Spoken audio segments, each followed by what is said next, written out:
Hollywood doesn't have a creativity problem, it doesn't have a budget problem, and it doesn't have a talent problem. And yet, something strange keeps happening. Movies are bigger than ever, more expensive than ever, technically better than ever, but for many viewers, they feel less coherent, less direct, less emotionally clear. A modern Odyssey-style epic should be a guaranteed success. It has everything, one of the oldest stories in human history, universal archetypes, massive cinematic potential. And still, why does an industry with enormous resources sometimes feel like it's drifting away from what audiences actually respond to?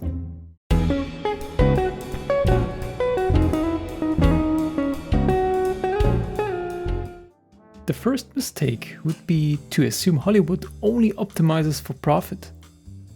In reality, it optimizes for multiple goals at the same time: profit and box office, reputation and career capital, critical and festival recognition, global market accessibility, cultural compatibility, risk management. And this is where the core tension begins, because the more objectives you try to optimize simultaneously, the more the outcome becomes smooth, negotiated and diluted. Not because anyone intends it, but because trade-offs become unavoidable. Friedrich Hayek's key insight is simple but powerful. Knowledge is not centralized. It is distributed across millions of individuals. Markets work because they convert behavior into signals. Ticket sales, watch time, completion rates, repeat engagement, viral spread. These are direct action-based signals, but in Hollywood, these signals are filtered through layers. These are studios, producers, marketing, agency, test screenings, critics, and award institutions. Each layer translates the signal, and with each translation, something is lost. Not necessarily truth, but clarity. What reaches decision makers is no longer raw demand. It is interpreted demand. Here is an important clarification. Ideology is not treated here as a centralized force or hidden driver. Instead, it functions as part of the incentive environment. Symbols, narratives, and cultural themes matter because they influence reputational rewards, affect perceived risk, shape professional opportunities, and signal alignment within institutions. So rational actors adjust their behavior accordingly. Writers, studios, and producers don't need coordination. They respond to incentives, and over time, that leads to adoption. Safer narrative choices, more institutionally legible themes, more globally acceptable framing. This doesn't require centralized planning. It can emerge naturally from the incentive structure itself. The Academy does have formal eligibility standards for Best Picture, including representation and inclusion requirements. But beyond those formal rules, clear patterns appear again and again among films that receive major recognition. First, social interpretability. Many acclaimed films center on themes like inequality, identity, trauma, or historical injustice. Second, moral legibility.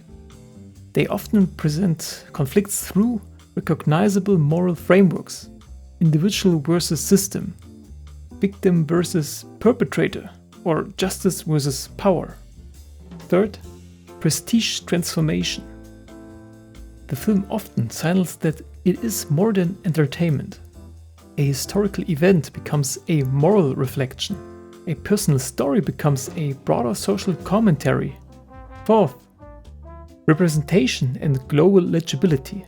Casting, characters, and storytelling are often designed to resonate across diverse audiences and international markets. Fifth, critical and festival alignment. Oscar success frequently overlaps with recognition at major films festivals and strong support from critics. None of these patterns are strict requirements, and there are plenty of exceptions, but together they help explain why certain films are more likely to accumulate institutional prestige than others. The economist Ludwig von Mises emphasized a key principle. Economic coordination depends on clear signals like prices and profits. When those signals become distorted, coordination weakens. Applied to Hollywood, it doesn't optimize only for profit. It simultaneously optimizes for financial return, reputational safety, institutional acceptance, cultural risk reduction, and global market compatibility. This creates multi-objective optimization under uncertainty, and the typical outcome is reduced risk-taking, smoother narratives, fewer extremes, more standardized storytelling. Not because of ideology as a central force, but because of structural incentives.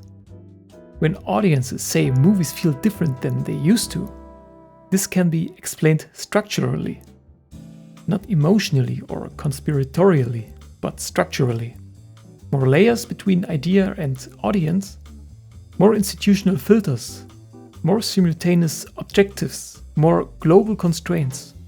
The result is not necessarily lower quality, but often lower directness. Less single-direction emotional clarity. It is important to be precise here. There is no central authority designing this system. Instead, we have many independent actors, each responding rationally to incentives within a shared institutional environment. Ideology, symbolism, and cultural trends matter, but as signals inside the system, not as centralized control mechanism. They influence behavior because they affect reputation, risk, and opportunity, not because they dictate outcomes directly. A story like the Odyssey is almost perfect material, archetypal, universally understood, narratively flexible, but modern production systems add extra layers of requirements. Global interpretability, moral readability, institutional alignment, symbolic adaptability, and this creates a tension. The myth wants to simply tell a story. The system wants to translate it into multiple layers of meaning. So perhaps the question isn't whether Hollywood is broken. The better question is, what happens when an industry no longer optimizes primarily for its audience, but for many different audiences at once? Audiences, critics, award institutions, global markets, corporate reputation. None of these goals are irrational on their own, but together they change the incentive structure. And when incentives change, behavior changes. That's the lesson Mises and Hayek would probably point us toward.